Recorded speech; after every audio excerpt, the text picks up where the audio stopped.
Okay, okay. I think we're okay. Annie, are you okay? Annie, are you okay? Are you okay, Annie? Annie, are you okay? Annie, are you okay? Are you okay, Annie? Annie, are you okay? Annie, are you okay? Are you okay, Annie? You've been struck by a smooth criminal. There we go. About it. Tuesday.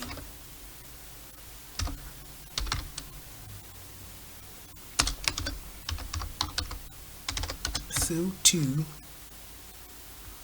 Let's go. And I think we are good.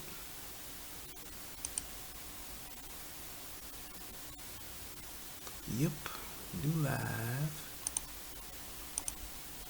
And that's gonna be on there. And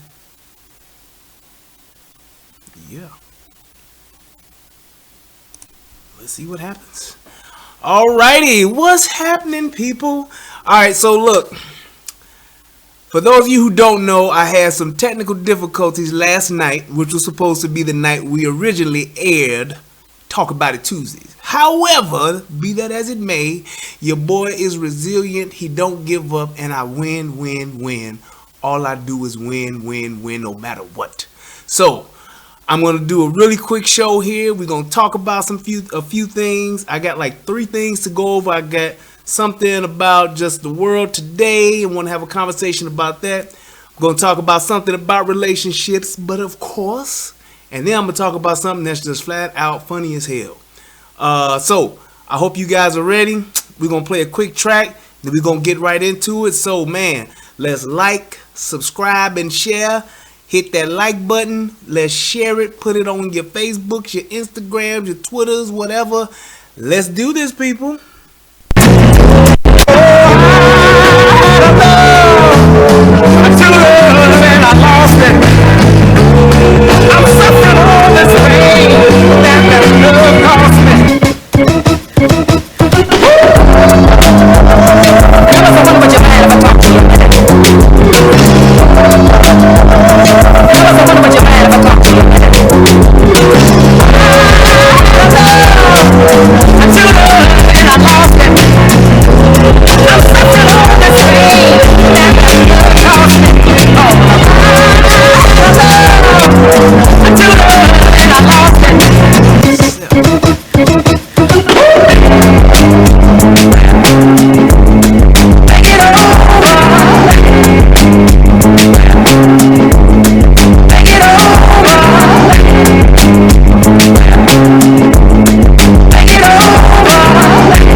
I'm gonna go ahead and get right into it.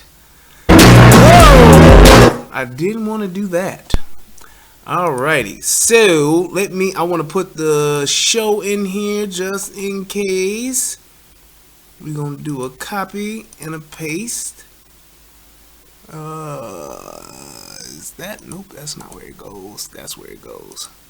Alright, and there's a link to the show. So we good.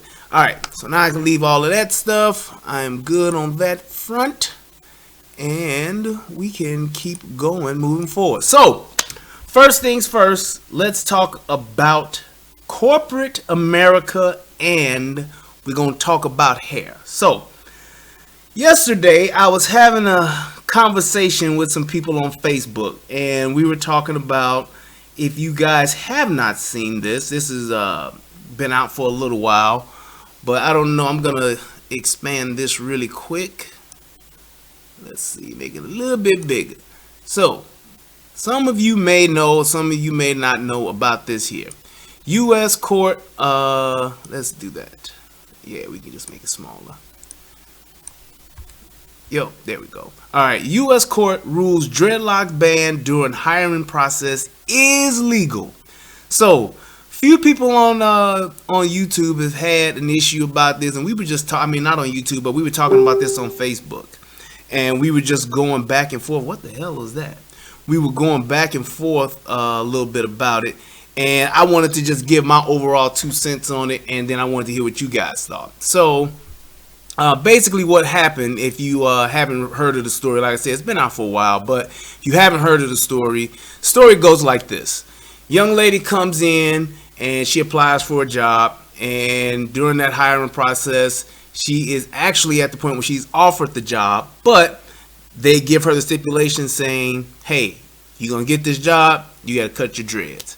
All right. So she didn't cut her dreads. She went to sue and all that. And the Supreme Court said, hey, boom. So what they said about it, and getting into I know in the details, they were talking about how the dreads were unclean and all that kind of stuff, which is neither here nor there. That's all debatable. Right. So let's just say for the matter of argument that the dreads are good. Dreads are clean and all that kind of stuff. They're fine. They're your crown of glory and you can wear them. My point was this, and you guys let me know if y'all agree or disagree. If I own a company, all right, and that company is called Brian Redmond Inc., all right, that is my corporation. It is a private company. This ain't no government job or nothing like that. This is my company. This is a company that I have built. This is a company I built from the ground up, or I've acquired, whatever the case may be. I run the show. I'm the HNIC, the head Don Dada, whatever you want to call it. It's my show. Do I not, as an American, do I not, as a citizen of this country, and do I not, as a business owner, have the right to establish my own dress code? And my own dress code meaning the way that my employees dress, the way that my employees wear their hair, the way that my employees' overall image on a day-to-day basis is. Do I not have the right to establish that? And I think that was the biggest question, because it to me, it wasn't a thing about saying, oh, well, they just doing this because this person is black or this person is white and they doing that. If that was a white person, they wouldn't have said. I don't even want to go that far. I just want to go right on the surface and just say, do I have the right to establish my own dress code? And the people that I was debating this point with was, I 100% believe that in my corporation, in my company, I get to establish my own dress code.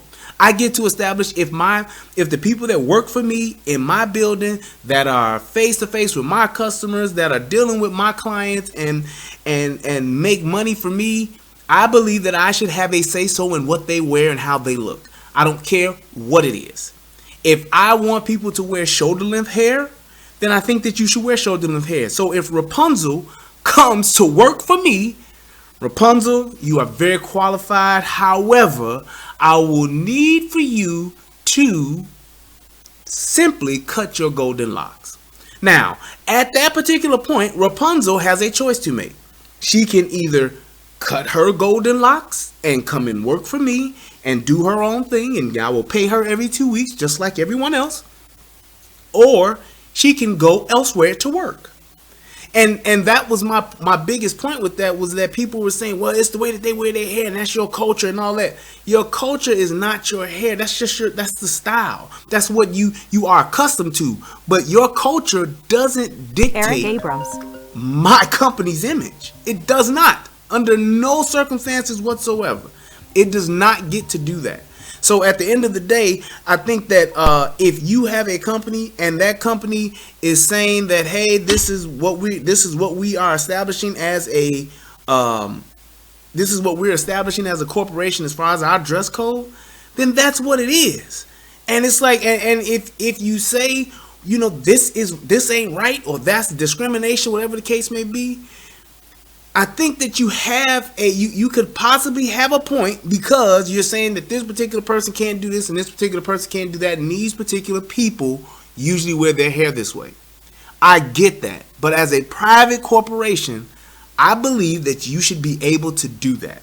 And the only reason why I say that is because if you start to say, well, you can do this and then other people can't do that, now I believe you're discriminating. Because if I say I want everyone to have no facial hair or a low haircut or something like that, I think that's something that can be done across the board. It's not that I'm asking you to do something that you can't change, like your skin color. That's something you can't change. I can't tell you, well, we only have people that are in shades 8 and above that can actually work here. That's something that you cannot change. Your appearance is something that you can change.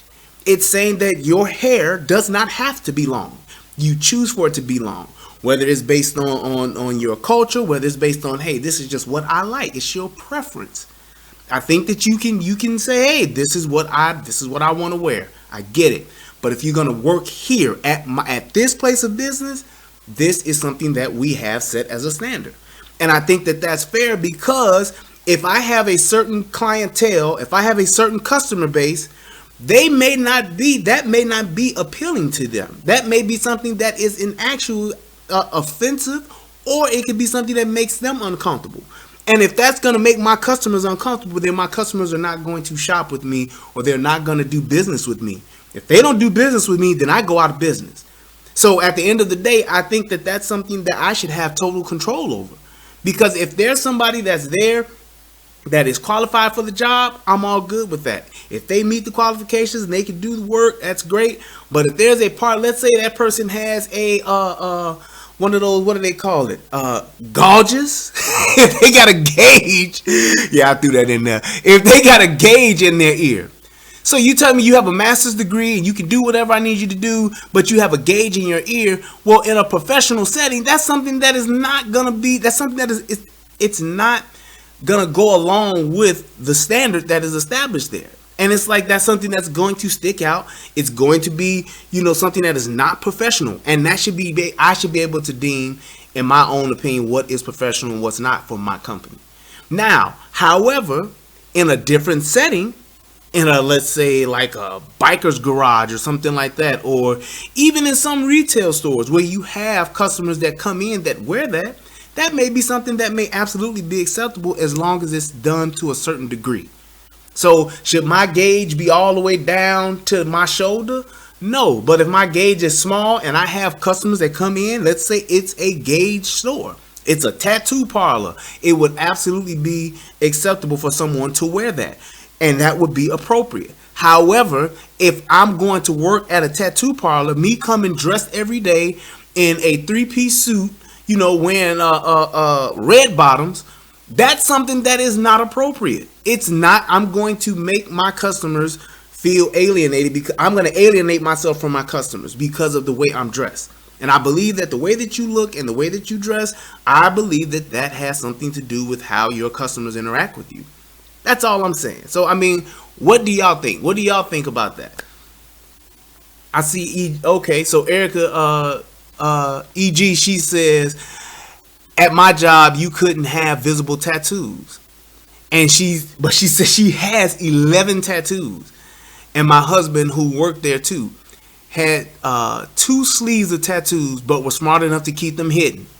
That is a great point and a great story. So, and I can say this as well. When I was working in retail, I did 7.5 years in retail. Shout out to Best Buy stores 1122 and 883. But when I did my bid, when I worked there as I was a supervisor and I was there and I got employees that I hired, went through the hiring process, I had a person who was recommended to come work there. And that this dude, he came and worked there, and he interviewed pretty good. I knew a person who recommended him, so I said, okay, I'm willing to give this person a shot. But one of the first things I said to him was saying, hey, I see that you have these tattoos, and I'm telling you right now, I don't ever want your tattoos to be a problem, because he had tattoos on his sleeve and he had one on his, did he have one on his neck? I think he had one on his neck or one right here. But I said, hey, I think that you can work out here, but I don't ever want to have a conversation about your tattoo, Sean. And if that's something that you can do for me, then I think we good, and I think that we can do our thing. So you can come work here and no problem. And never had a problem with the tattoos. Never had a problem. And it wasn't the fact that the tattoos were offensive or anything like that, but if you got them, to some people, it makes you unapproachable. To an old lady who's coming to buy a computer for her grandson, she may not want to talk to the guy with the tattoos, because she may associate that with a gangbanger, with a street thug. And it's not that he carried himself that way, but your appearance matters. And the way that he would approach her, she could definitely be standoffish because of that. And my department could possibly lose a sale, which entails would keep my department from not hitting budget, which keeps the store from not hitting budget, and so on and so on and so on. So I think that there's a dress code that is in place. Just like at Best Buy, you could wear earrings, but they couldn't be bigger than a dime or a quarter. One of them, I think it was a dime. But I get that, because if you got some earrings that's huge and they coming down to here, that says a certain type of it gives a certain type of image to someone, and they may not want to shop with you. Or if you got something that's hanging down here and it's a cross of Jesus on the cross like this hanging from your ear, that says something. So it's like, it's not about being fair. It's not about saying, well, that's discriminate. It's about saying what works best for your customer base and what works best for your environment that you're trying to create, the type of culture that you want to have. Because if I let somebody who is wearing this type of tattoo, and hey, you can wear tattoos or whatever, what about the person who comes in with the Mike Tyson joint, who got the whole face thing and it look like, I'm here, can I help you looking for a TV today, and I got all this going on? Or if somebody has something on their face that's not even an offensive image, but yet and still it's in an unusual place. It's a distraction, and it can quite obviously be something that makes someone standoffish about it. I don't want to talk to the dude that's trying to sell me something and he got 4 tears right here. Because what that means is, if I don't buy something, or if I potentially piss him off, he might add another tear, and I might be the other tear get added, because the tears mean them bodies. So it's like, that's something you don't want to put out there. However, in a tattoo parlor, or if you Lil Wayne, that works in that environment. So you could absolutely wear something like that. That's my thing. So, I guess I just wanted to get that part off my chest. We have to realize that it's not about, and one of the people who would comment and said that, it's a sad day in America to see a black man, what did they say, like conforming or something like that. Basically saying that, I'm helping the oppressors, or whatever the oppressors. I'm supporting the oppressors. How is it that you are being oppressed, if you will? How are you being oppressed because somebody won't let you come work at they company the way you want to? I don't get that. You can't do what you want to do at somebody else's job. Now, if you want to start your own company and you want to wear dreads all the way down that drag on the floor, if you want to wear fingernails that come all the way out and curl up under here the way you can't even type and you can't even pass somebody a sheet of paper, if that's what you want to do at your company, that's fine. And that's fine if you want to dress that way, if you want to behave that, if you want to wear dashikis at your job, as long as it's your company, then that's fine. But I don't think we should have the right to tell somebody else at their job what I can wear and how I can dress, and they just got to be okay with it. It's just like even in the NBA. Them dudes get dress codes. If you ain't at the game and you ain't in a jersey, you need to have a jacket on. You need to have a suit jacket on. Why? Because they want to have the players to have a certain level of professionalism. That's it. That's it. At the end of the day, an NBA ball player, yeah, they're an athlete and all that wonderful stuff, but they are a professional and they should carry themselves as such. Not to say you got to have on a three-piece Brook Brothers suit, because I think that's going a little to the extreme, but at the end of the day, to say just a jacket, that's not oppression, man. That's just saying we want to have an image that is presentable for all of our players whenever they are in their work environment or they at the job. Plain and simple. So let me see what a couple people said. I have tattoos and piercings, but for the most part, they are hidden by most clothes. And why, you'll see, Rochelle says her tattoos are hidden. Why are they hidden? Because everybody don't want to see that.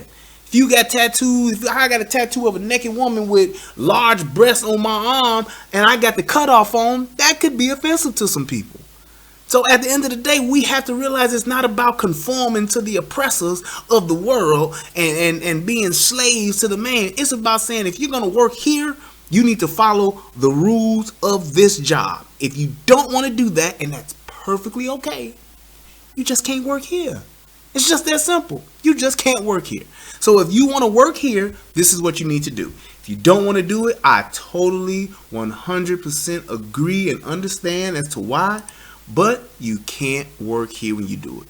So that's my only thing, and that's why I agreed with the. Now in that news report, now there were some things that were offensive in there where they were talking about the They were talking about, I think they said something about that dreads could possibly have feces in it and all that kind of stuff. And I mean, at the end of the day, nasty is nasty. I've never heard that about dreads. And if I had dreads and somebody said the dreads were unclean, dreads were dirty, whatever, I would be offended, because now you can have some nasty dreads. Now, if you don't have them taken care of, but most people that I see with dreads, they do have them manicured. They do have them taken care of. And speaking of that too, that just brought up another point for me. At Best Buy, one of my best friends, when we were actually having some transition in our store. Some people got promoted and needed to move some people around. And it came to me actually going from being a Geek Squad manager to going to the sales floor and being a sales floor supervisor or whatever. So it was a conversation that was brought up to say, well, hey, it was a department that I inherited from my brother. I don't know if Easy is in the if he's in the whatchamacallit or not, but I inherited this particular department that I was built from the ground up. We turned it from shit to sugar, and it was awesome. And it was a point to where I didn't want to leave my people just acceptable to anybody, to be just say, hey, well, I'm gonna move here and y'all just out on y'all own. So I said, well, if I'm gonna go to the sales floor, there's only one person that can take my spot. And the condition behind that was saying, well, if we're gonna give him this spot, if we're gonna interview for this spot, and if he qualify for it and we give it to him, then hey, he gonna have to cut his hair, because he had dreads. And I'm talking DOS effects. Bum skiggity bum. He had them kind of dreads. And it was like, okay, at the end of the day, he didn't have to cut his hair.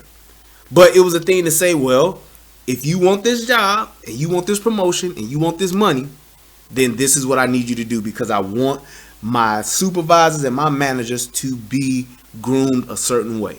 Now, as a line level employee, he was fine with wearing that. But being in the position that he was in, I want this person to have their hair cut a certain way. You ain't got to have it styled this particular way, but no dreads.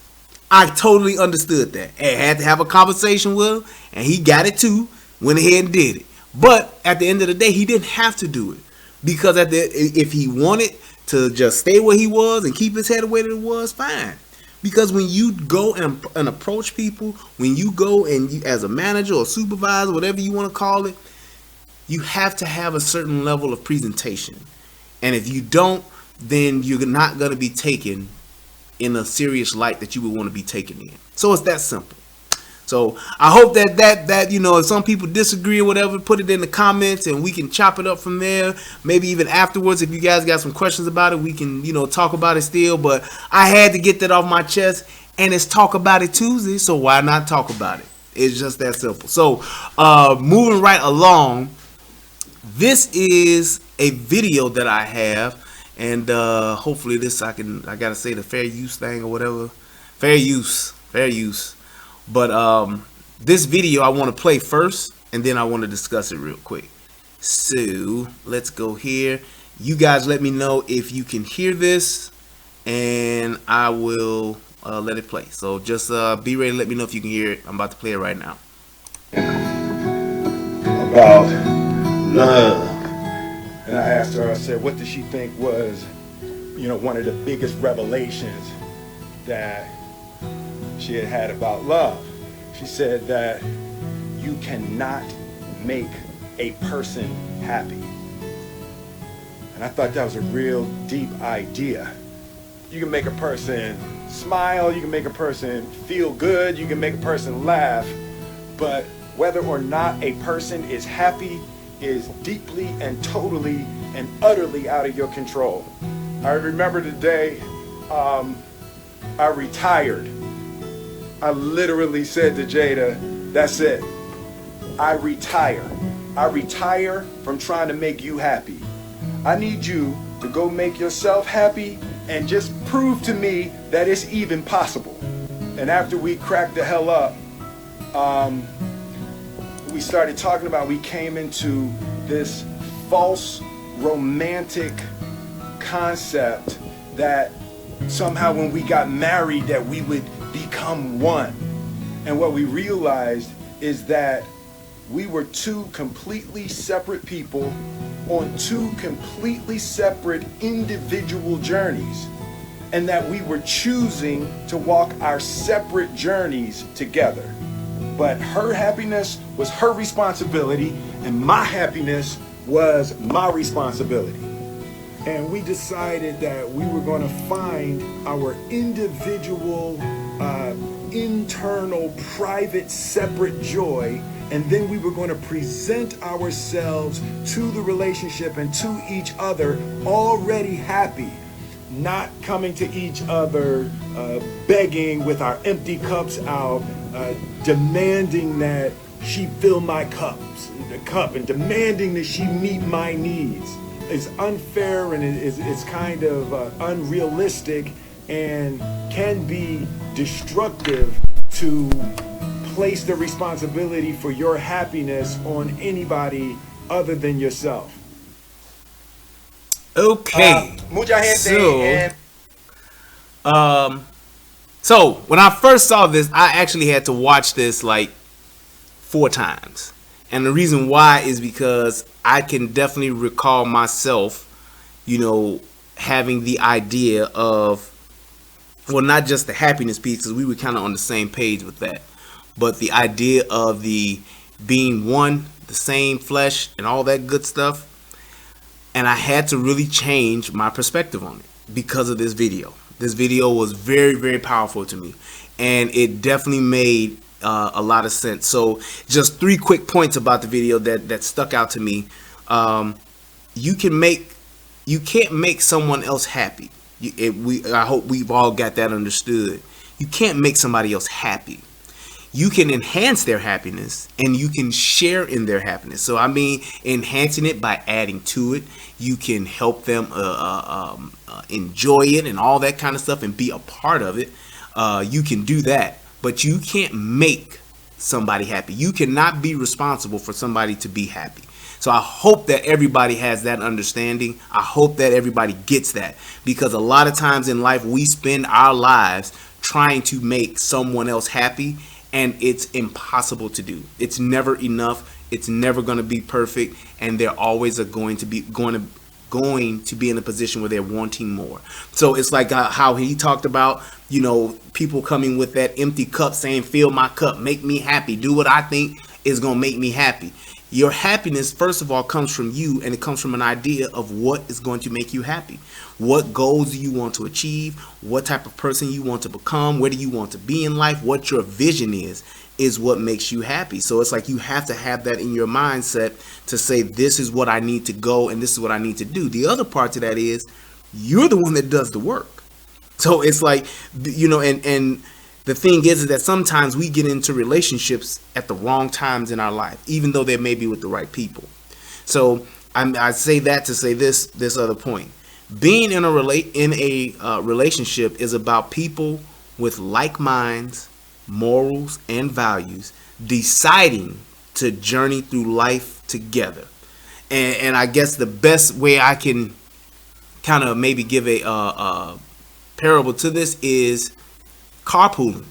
People that carpool, they hop in their vehicle, they hop in that car, and they are going to this job or this place together. So from those hours of when they are picked up from their home to that point to where they reach that job, they have the same idea, the same mission, and the same goal. We want to get to this place and go do our jobs. Now, once they get to that workplace, they can go into different buildings, they can go into different departments, but at the end of the day, that common goal that they have in mind is I need to be here by 8 o'clock or 7:30 or whatever the case may be, and we're all going the same place. So it's like that's the idea that you have to have when it comes to just, being in a relationship with someone. It's about saying, hey, we have so much in common and we have so many things that we like doing together and we want to be together and we enjoy each other's company to the point to where we're going to share our journey that we're walking. We're going to do it together. So it's not a thing of saying you doing what I need you to do or I'm doing what you need me to do. It's just saying, hey, we're walking in this direction together because we're both going that way. And at the end of the day, that I think is just one of the founding. I mean, we can always complicate this and get into the intricate details of that. But I'm just saying, just from a basic ground level building block point of view, that's what it's about. I think too, we tend to, and this is my other point, we tend to look for and expect those in relationships we are in relationships with, to fill the voids and to mend the broken pieces of ourselves. So that part to where I was talking about being with the right person, but maybe in the wrong time of your life, that could be saying like, I just got out of a really bad relationship and it didn't end well, for whatever reasons, and I haven't healed from it yet. And now I'm going to get into this relationship with this other person, and I'm going to try to heal in the process at the same time as build a new relationship with this person. How does that work? Make that make sense, right? So it's like when you talking about saying this person is getting out of a relationship and I have all of this brokenness, these hurt feelings that I have not worked through yet. I haven't healed from this yet, even though it's been 2 weeks or 2 months. And now I'm getting into another relationship to where I'm going to be building, sharing my life and my time, my energy, and my resources with this person and dealing with this brokenness. Now all I'm going to try to do is, because I don't want to just bear all to this person, I'm going to try to have that person patch me up. Well, my arm is hurting over here, so can you hold my arm here? My leg is hurting too. I just got out of a bad relationship. Can you hold my leg? And well, let me just lean on you. And you become dependent on a person for your healing, and you become dependent on a person and you're leaning and putting too much on a person that didn't ask for that. They shouldn't have to go through that. That healing process, that's something that should take place on its own. That should be something that you deal with yourself. Put yourself back together. Because once you put yourself back together, you see where you went wrong, you see the part that you owned, you fixed it, so you won't repeat it in the next relationship. And that other person won't have to suffer from it in the other relationship. So that's my thing with that. The other part to that is when I'm in all actuality, the only thing we can do, and this is for the other person that's in that relationship, the only thing that you can do in all actuality is to literally hand this person the tools and pass the person the things that they may need to put themselves back together and to help them and to be there with them, to encourage them. But they can't do the work. You have to do the work. You have to be the one to say, well, hey, I'm going to do this work. And if I, have a rough day when I'm still healing and I'm crying, can you just be the person to rub me on my back and tell me it's going to be okay?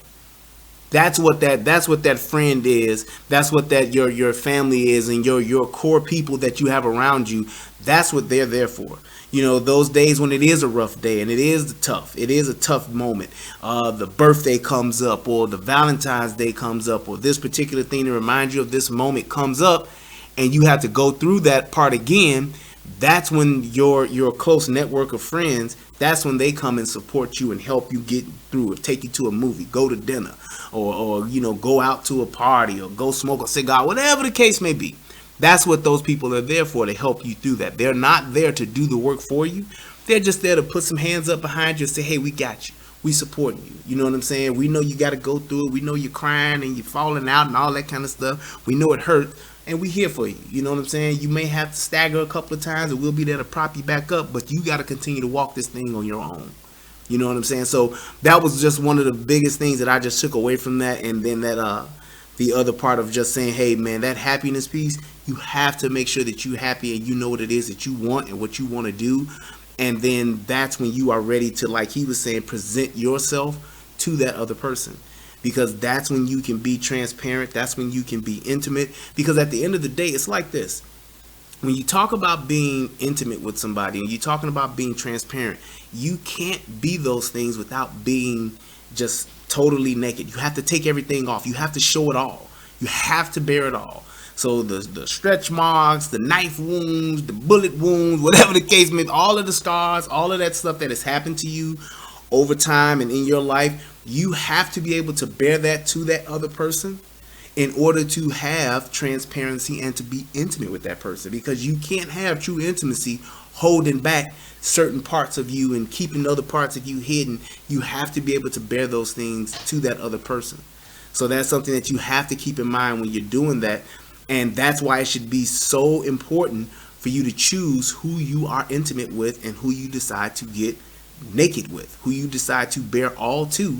It needs to be somebody that is very, very, very worthy of that at the end of the day. So that was pretty much it on that.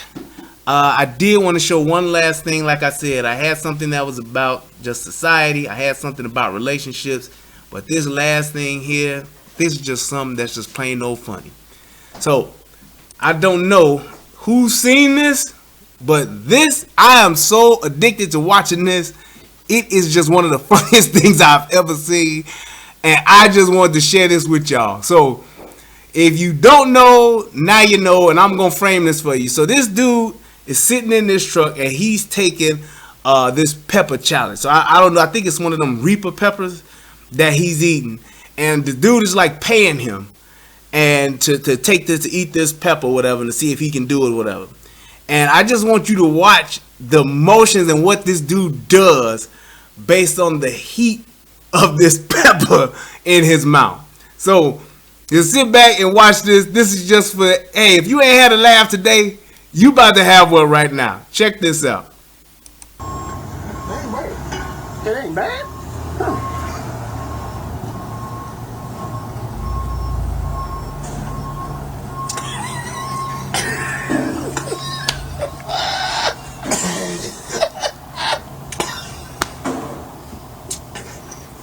He tried to convince himself that it wasn't bad. He crossed his arms. Hey man, is he dying? Hold up.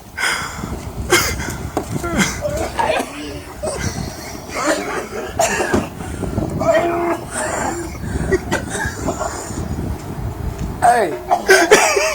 He's doing like a belly roll, ain't he? That boy on one knee. He proposing right now.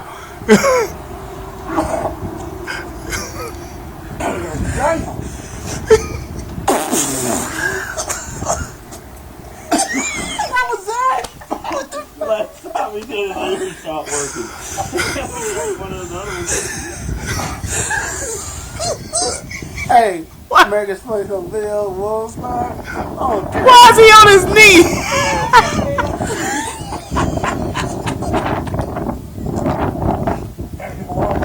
Yeah, what? What was that? He like he did the funky chicken.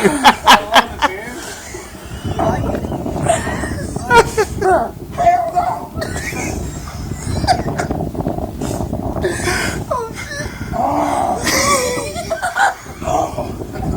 I should have locked you up.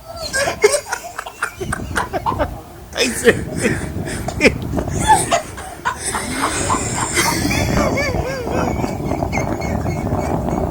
Why is he doing these? He doing these lunges. Where he going?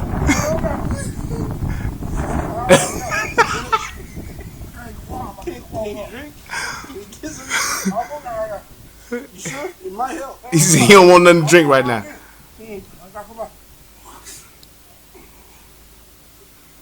Man, shit. Go.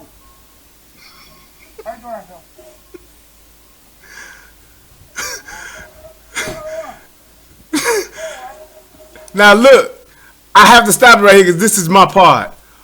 Why does he let the window down in the truck? I have no clue. I ain't figured out yet. Just watch that part again. Watch when he walk up, how he rolls the window down in the truck like that's gonna make a difference. I still can't figure that out.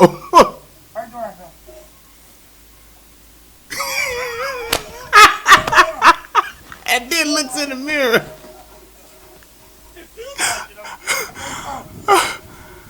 Oh my God. People walk around.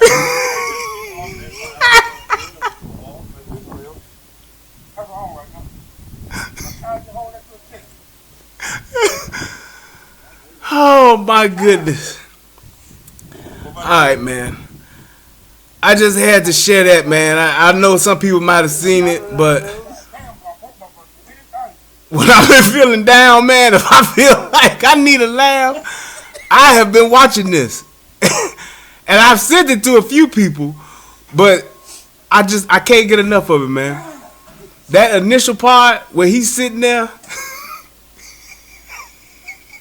he not even drinking, he just switched it around.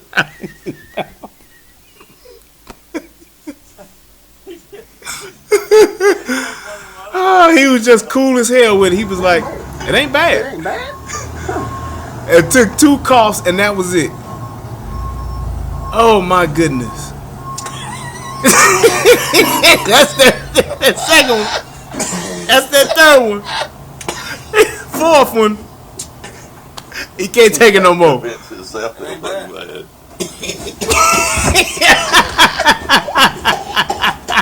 Hey man, is he dying? Hold on.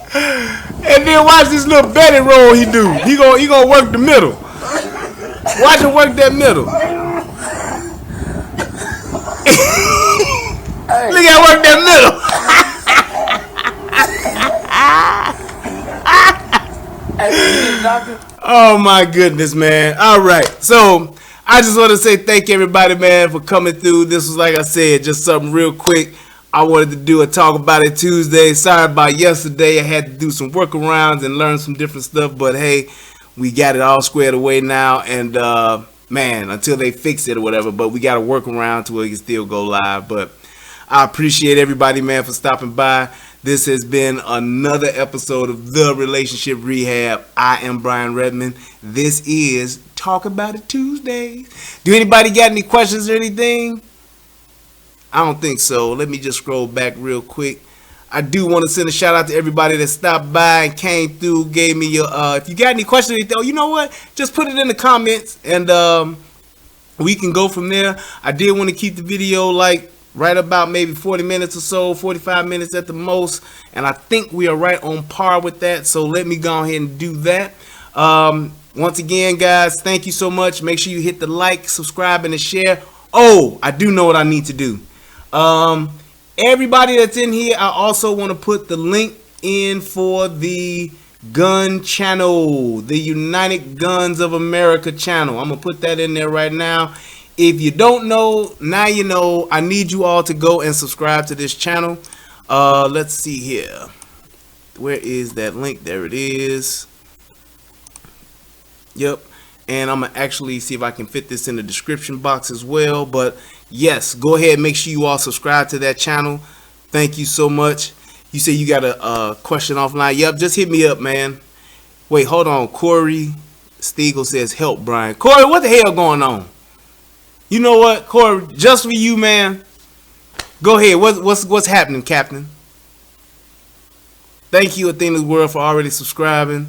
Thank you, Teresa. I appreciate it. Rochelle, thank you so much for subscribing. Y'all supporting the brother. He has a divorce question. Go ahead and it ain't no long divorce question, is it? Can you type it? Can you type it? Can you type it? Can you type it? I hope he's typing it, even though he didn't respond, so he could. What is the name of that video? Oh, let me see what the name of that video is. I think it's is it chili pepper or hot pepper or something like that? Hang on, I got it. It was right because I had it right up here. So let's go here. Alright. Alright, here we go.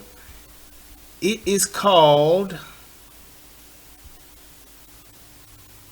I don't see it no more. Wait a minute now.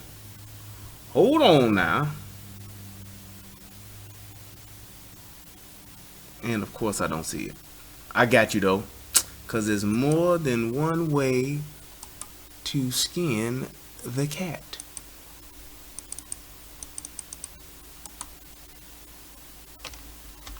Watch that. But bam, tell me I don't have my people.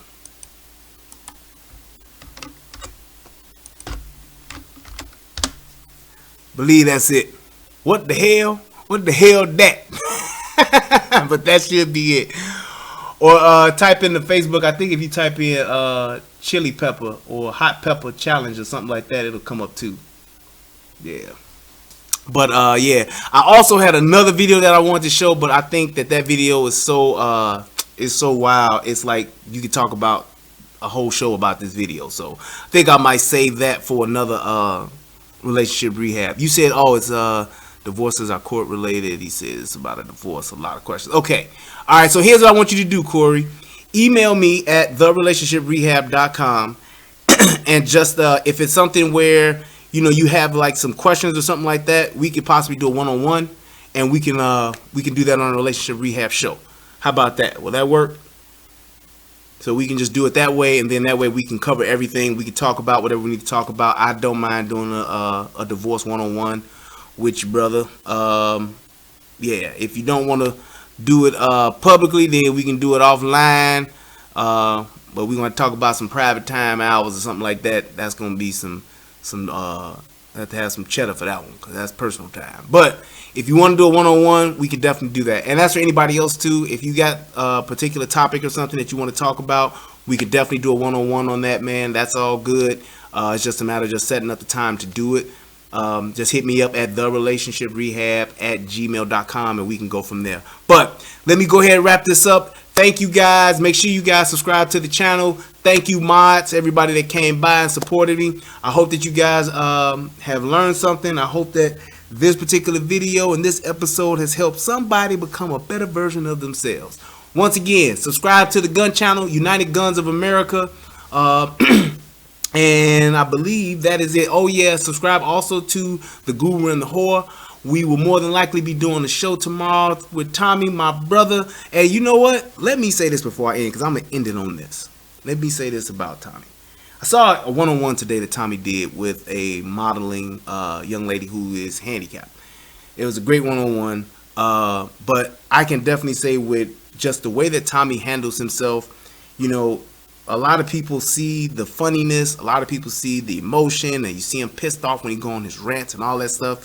But for those of us that really watch him, and for those of you who may be new to watching him, if you watch that one-on-one he did today and you can't see the genius in what he does, there's without a shadow of a doubt that the level of education, the level of just intelligence that this dude displays on a day-to-day basis, talking to your everyday average whatever people, the way that he can identify with somebody and actually slow walk them back and forth up and down the street of logic and truth, it is absolutely a sight to see.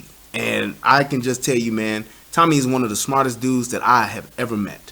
And I know a lot of people, and I know a lot of smart people. Tommy Sotomayor is one of the smartest dudes I have ever met. And if you can't respect that and give him his props for that, shame on you. But I did want to just give him a shout out for that. But man, peace to everybody. I love you guys. Thank you so much. And till next time, I'm out.